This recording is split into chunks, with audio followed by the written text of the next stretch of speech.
do rádio, da televisão, da internet, é que ela tem propagado as suas ideias. Eu falei aqui, não há uma novela hoje em algumas emissoras que não há um caso de homossexuais, que não há divórcio, que não há uma campanha sistemática para levar os jovens a terem relação sexual antes do casamento. Não existe hoje uma propaganda na televisão que não faz menção à sensualidade. Para se falar do tênis, tem que se mostrar a nádega de uma mulher. Para se falar de uma cerveja, tem que se mostrar o seio de uma mulher. O que é isso? É o sistema da besta, para tentar enganar, para tentar manchar, para tentar iludir e seduzir a noiva do Cordeiro, chamada Igreja do Senhor Jesus. Mas nesses dias, eu acredito que são os dias do avivamento. Eu creio que nós estamos nos dias em que será derramado um grande derramamento do Espírito, está para chegar nos nossos dias. Porém, esse derramamento só vai acontecer quando a igreja tiver a mente de Cristo e não a mente da besta. Quando a igreja estiver cheia da filosofia do céu, da cultura do céu, do pensamento da Bíblia, então quando nós estivermos cheios da palavra de Deus, então este avivamento virá como chuva torrencial sobre a noiva do Cordeiro, antes da volta do Senhor Jesus. Escute-me, Apocalipse foi escrito para 7 igrejas, as 7 igrejas da Ásia, a igreja de Éfeso, a igreja de Esmirna, a igreja de Pérgamo, a igreja de Sardes, Tiatira, Filadélfia e Laodiceia. Existem 3 maneiras de interpretarmos estas 7 igrejas. Primeiro, a primeira interpretação para estas igrejas é que elas são históricas e geográficas. Ou seja, essas igrejas existiram de verdade.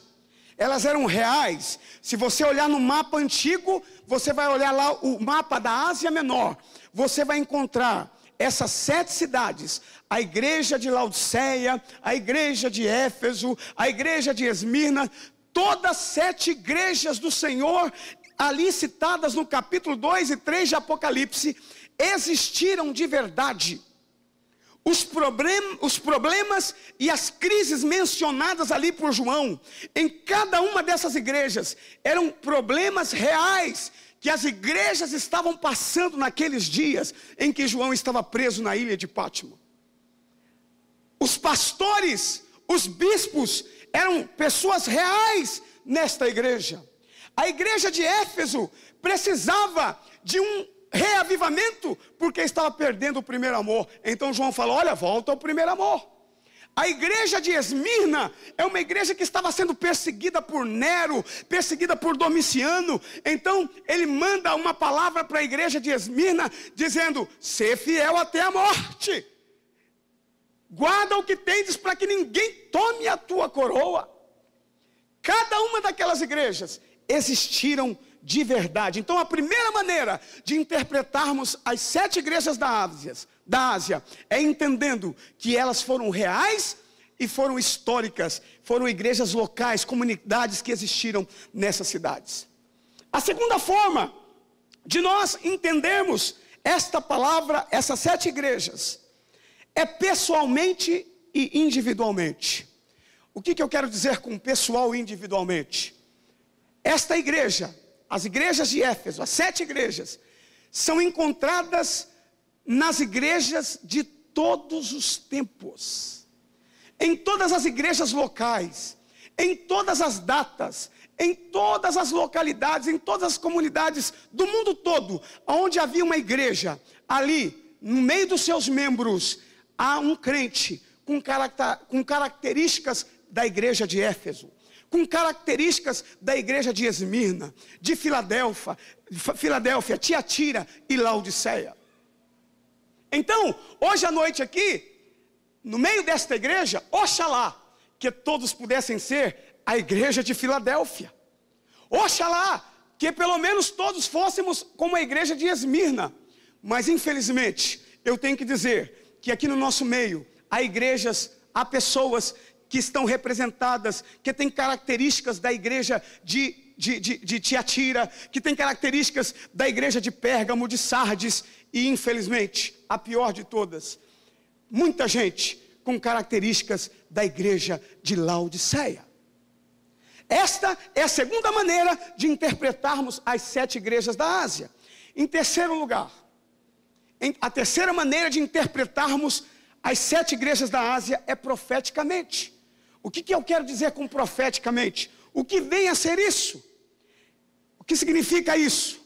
Cada igreja, cada uma das 7 igrejas, representa uma era, uma época, um tempo na história da igreja em todos os tempos.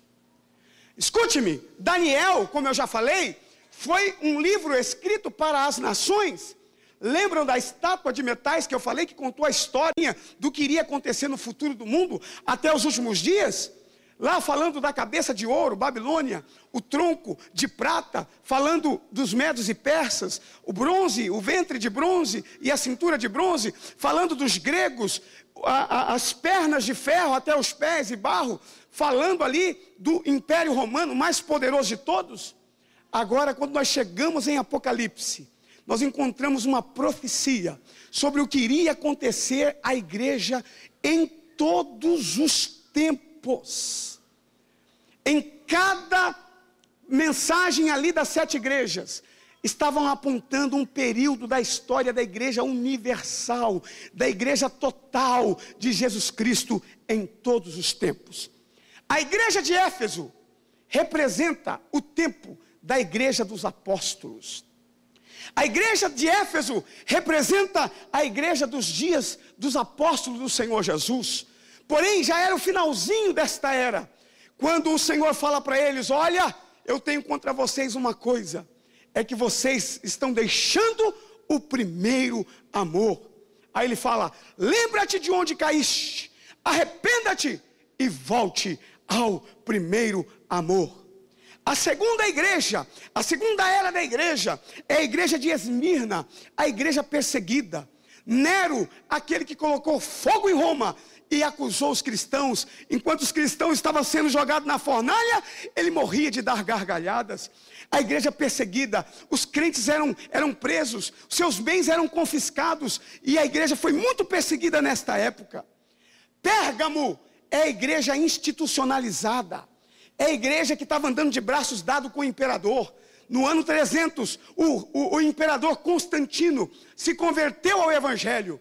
E este casamento, esta junção entre Constantino e a igreja foi terrível.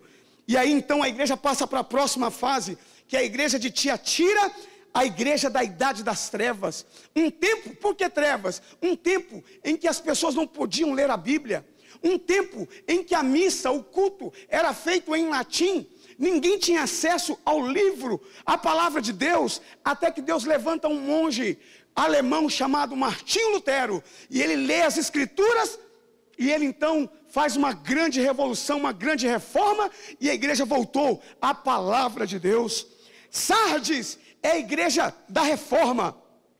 Filadélfia é a igreja das missões modernas. Ali em Filadélfia fala que há uma porta aberta, e a porta que Deus abriu para ela, ninguém fechava, e a porta que ele fecha, ninguém abre. A igreja de Filadélfia, a igreja que mais ganhou almas para Jesus, foi a igreja de Filadélfia. E por último, nós vamos chegar aqui, a igreja do fim, a igreja de Laodiceia, a igreja que tem tudo a ver conosco nesta noite. O que aconteceu com a igreja?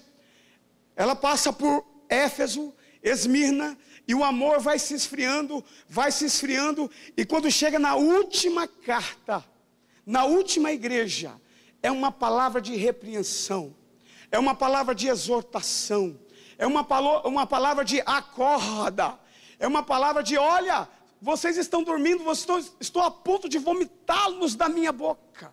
É uma palavra severa do Senhor Jesus para esta igreja. Mas eu acredito